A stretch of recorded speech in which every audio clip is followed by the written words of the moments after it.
So delighted on this Finding Your Light conversation to have one of the great artists, one of the greatest ballerinas of our time, as well as a New York Times best-selling author, and somebody who is a staunch arts education advocate with her own work, and an incredible supporter of young artists everywhere. The incredible Tiler Peck is joining me. Thank you, Tyler, for making time with me to discuss arts ed and what it's meant to you and what it means to so many of us. Can you start by just kind of explaining like what was your aha moment? How did you discover your first love of dance?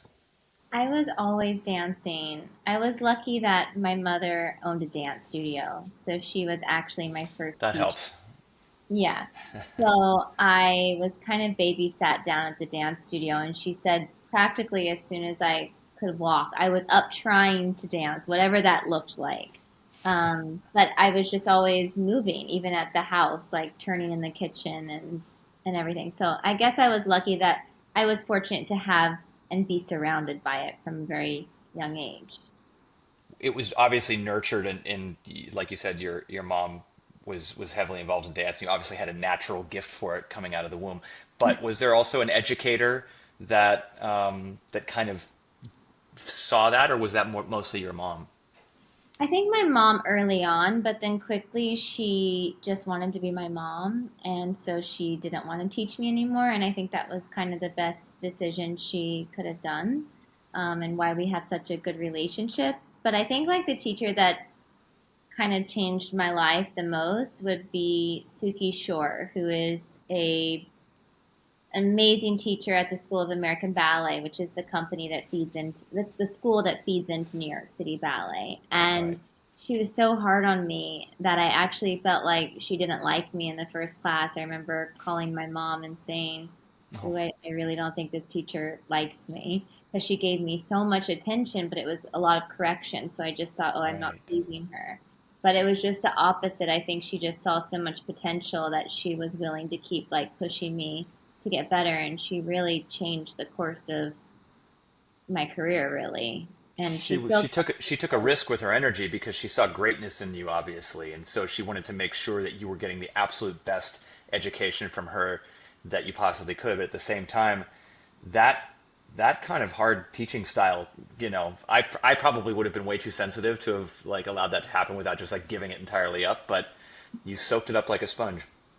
yeah, I did. And I kind of thrive on that a little bit. Like, I love a challenge. And so, yeah, at first I was a little like this. And then as I took more classes of her, I saw, okay, she's really just trying to make me like the best version of myself that I can be. And I'm so grateful that I'm getting all this knowledge from her.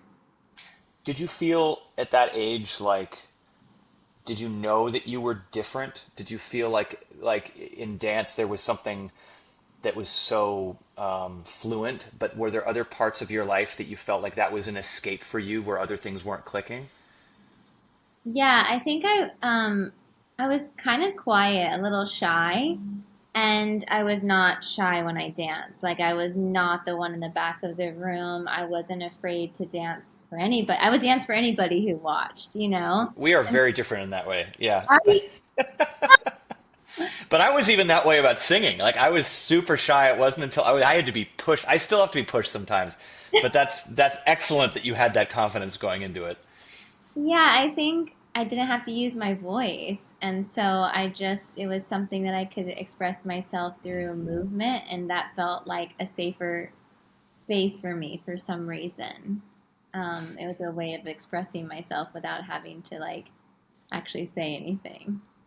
Do you feel after, so many years of gracing the stage at the highest of levels, do you still get that feeling when you go out on stage? Yeah, I love it so much. I sometimes I still come off stage, and if my mom's at a show, I'll be like, "Oh my God, I just love dancing so much," and she goes, "I know." So I don't know. It's when I'm my happiest. I love the feeling of performing and just the music. I don't know. I feel it so deep, like within my body, and so it's yeah. It's I think it's the best feeling. I feel very lucky. Well, I very much believe you because only somebody who is as gifted as you are, that loves it as much as you are, can handle the schedule that you have and the amount of things that you are so kind to say yes to on top of the schedule that you have. This year, as an example, this year we do our Find Your Light. We did our Find Your Light benefit at Jazz at Lincoln Center. We had a lot of amazing people that came and some wonderful fans that were there as well. It's our second year doing it.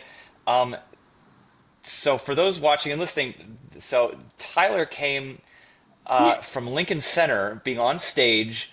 You had just performed. Was that it, or were you? Were Yeah, it you? was our gala of all things. It was like the big show of the season, and I was doing the big pas de deux, and then I got off stage, changed into my dress, and walked a few blocks, and I was at yours.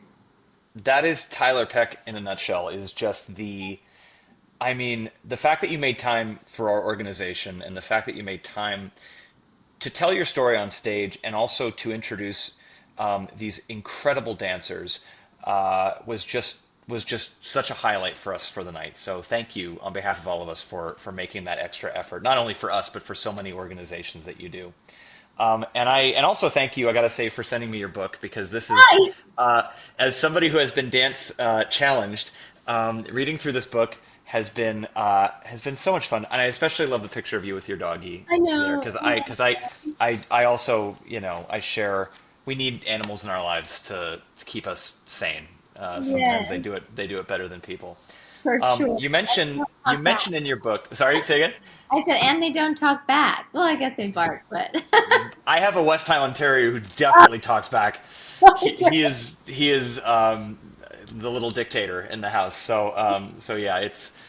But if yours doesn't, then congratulations. I That's know. fantastic. You wrote in your book that, and I have it written here. The way you carry yourself in a dance class should be the way you carry yourself in life. And I think that's such an amazing kind of testament to what it is we try and express when we say how important that the arts are as a tool in day-to-day life. But can you expand a little upon kind of what you mean by that, and maybe like give me an example of like how that maybe was relevant in your life? Yeah, I think so much of what I say in the book and just in general is that the arts, and I'm going to say dance in particular just because that's what I can really speak on, but it teaches you so much about life. And so, whether you're just going to do it for fun or whether you're going to go into having a professional career, I feel like the discipline, the determination, like all of that is what carries on throughout your life. I mean, I find in high schools, our teachers would say so many of the best students were the dancers that were at the high school because we just had that ingrained in us to Hmm. kind of keep reaching to be better and improving. And so I was specifically in that moment also talking just about the way you carry, we say posture. And, we can like dance like this and then we kind of go like this and walk on the street. And Yep, that's true. I It's so true. I had a theater teacher at Carnegie Mellon who really kind of opened my eyes up about, like, we're born, say we're born perfect. We're essentially born perfect. When you see a toddler squat down to get a toy, their shoulders are upright, they're squatting down like this, and they're not like hunching over to get it. They're just going down. Babies can scream all night because their breath support. We're born exactly as we're supposed to be, and then it's not till we like get older and want to be cool, want to like yeah, slouch, and like till we want to talk like this, and so we lose our voice, and like, yeah. But dance, I think, really especially teaches you how to maintain that poise, I would say, in your life. yeah, and just like the grace and how to, uplift other dancers and be able to have like healthy competition. Like these are traits that I think that you might learn in the dance studio, but they're going to help you throughout your entire life. So that's where I say that it carries over, like, beyond the dance studio.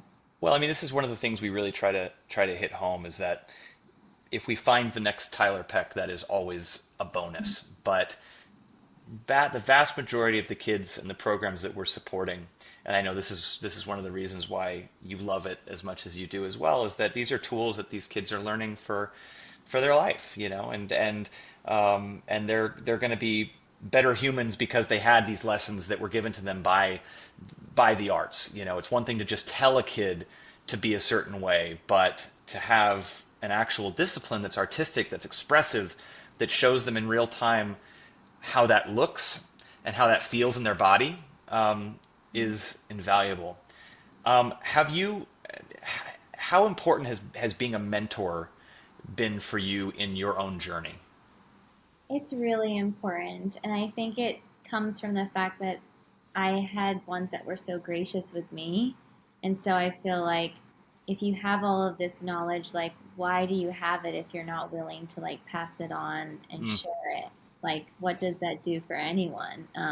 So for me, it's super rewarding to be able to pass on anything I know and hoping that it will help like the next generation because I don't know, at least in dance, it's such a, you get pushed into it at such a young age, and you kind of just expected, I think, to know all of these things at such a young age. And so I feel like, you know, if I can help them along the way become their best self, like that is everything to me. Have you also found that teaching kind of teaches you? Like you think. I always find that you know we've put in our 10,000 hours. You've put in way Yeah. more hours than I have, but put in way more hours than probably most people have in their lives. But you know you are a master of your craft, and yet somehow when you get in front of young people and teach or mentor, there are things that like you say that you realize that you needed to actually remind yourself of as well. Does that ever happen to you? All the time. Even like when I was writing this book and things that I wanted to say to them, I was thinking, gosh, I really need to use this advice also for myself. Um, and I find that even the corrections I give when I'm teaching classes, then I'm like, oh, yeah, I need to remember that's why that's not working when I do it. Why can I do it when I'm seeing somebody but not say it to myself? So, yeah, in a way, it teaches us too. I totally find that. And this book is like just an absolutely joyous masterclass in all of those lessons that have been very hard learned for you, but you put it in a very digestible, like really fun to read. It's got everything from how to ask a question in class and how to handle criticism from a teacher. What what was it that inspired you to finally like put it on the page and to put it into a book like this? I actually like hadn't thought like to write a book, but I did this little Instagram series where I was going through an injury, and so I would kind of just give these sort of like snippets of what I was feeling throughout the day, and I would sign off like EXO ballerina big sis. And I really saw how many people connected to those little videos of me just speaking like candidly. And someone suggested, I really think you have a book here. Like there's so many topics that you could touch on. And I thought, really? And they said, yeah, just start writing them down and see if you have a lot of chapters. And I wasn't able to fit all of it into this one book, but I definitely fit what I felt was the most important into it. And I felt like I tried to talk or I tried to write it in the way I was talking to them. So it's like I'm, their big sis chatting with them. So it's easy to read in a way. Absolutely, and I'm also glad to know that there's more in the tank for an Exo Ballerina Big Sis Part Two, Part Three. Yeah. Maybe one of the parts can be like for those of us that are a little more intimidated to get started.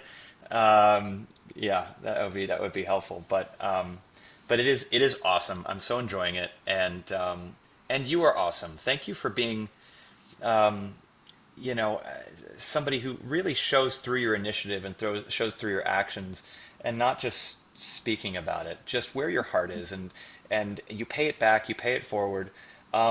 Is there anything that you'd like to say, just as a final thought, about why arts education matters right now?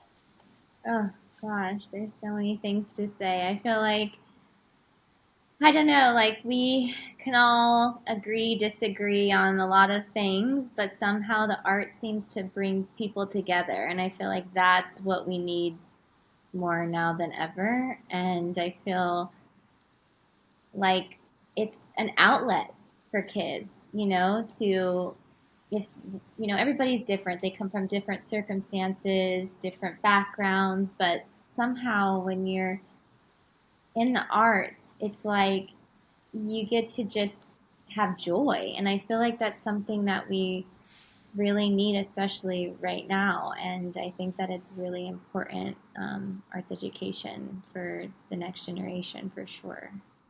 Here's to joy. Yeah. We talk a lot about the science behind it, but also like just a smile, just like filling these kids with joy when, like you said, there's so much anxiety out there. That is Yeah. a huge piece of the puzzle of building up a human being. So totally. Amen. Yeah. And you're a joy. Thank you so much for all you do. Thank you for joining me on this Finding Your Light conversation. We're so proud to have you in our family tree of supporters of this mission, and goes without saying, anything we can ever do to help you in your missions as well. We're all on the same superhighway to making sure that young people across the country get what we've been so lucky to have. So, Tyler Peck, you're awesome. Thank you so much. Thanks, Josh. You are too.